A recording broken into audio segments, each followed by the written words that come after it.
Bonjour Sophie. Bonjour Nadia. Que pouvez-vous nous dire de l'évolution de l'offre de formation au regard de l'approche compétences à l'Université de Bourgogne ? Alors, à l'Université de Bourgogne, nous menons une politique assez incitative pour transformer les maquettes de formation en approche compétences, notamment pour la prochaine offre de formation. Donc, il y a eu un dispositif d'accompagnement qui est mis en place à l'Université de Bourgogne, accompagnement des équipes, par une personne ressource qui permet aux enseignants volontaires de venir se former à l'approche par compétences, qui leur permet de réfléchir à la déclinaison des maquettes par bloc de compétences, et puis qui leur offre aussi une décharge par rapport au service d'enseignement pour pouvoir s'investir dans la démarche et dans la transformation des maquettes en blocs de compétences.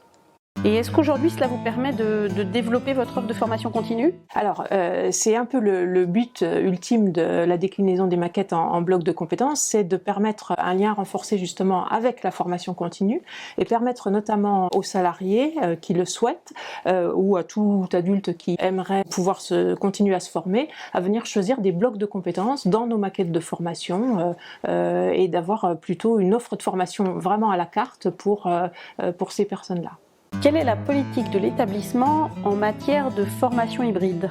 Il y a eu 2 temps, bien évidemment, pendant la crise sanitaire, où l'établissement, grâce notamment à toute la politique du vice-président au numérique, a permis le passage de l'ensemble de l'établissement en mode hybride. Et en fait, ce qu'on a cherché à faire suite à cette crise sanitaire, c'est de tirer un certain nombre d'enseignements de ce passage en mode hybride. Donc, ce qu'on propose aux équipes là, c'est de pouvoir justement hybrider un certain nombre de contenus de formation, notamment pour les publics empêchés. Donc, qui dit public empêché, dit public salarié avec charge de famille ou bien des étudiants souffrant de handicap ou de maladies lourdes. L'idée, c'est sur la base du volontariat que les équipes puissent développer des modules de formation hybrides qui seraient disponibles en distanciel pour ces publics-là.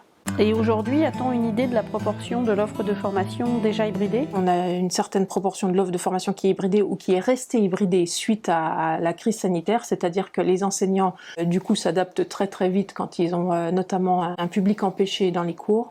L'idée, c'est quand même de poursuivre cette réflexion dans ce sens-là pour les années à venir et notamment pour la prochaine offre de formation en 2024. Pouvez-vous nous parler du décloisonnement dans le format d'enseignement que vous avez mis en place ? Oui, alors ça c'est une expérimentation qui a eu lieu dans le cadre des états généraux de la formation. Ces états généraux, c'était la première étape à l'élaboration d'un plan d'établissement pour la formation. Et donc suite aux états généraux et suite aux discussions qu'on a eues à la fois avec les enseignants, les personnels administratifs et les étudiants, on a proposé un certain nombre d'expérimentations.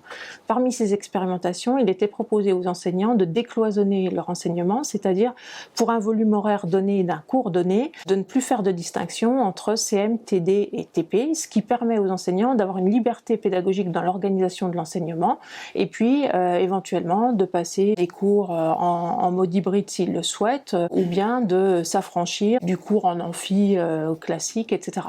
Donc pour l'instant c'est titre d'expérimentation, ça a été proposé cette année, ça va être reconduit l'an prochain pour ceux qui le souhaitent et pour ceux qui souhaitent innover pédagogiquement notamment autour du numérique.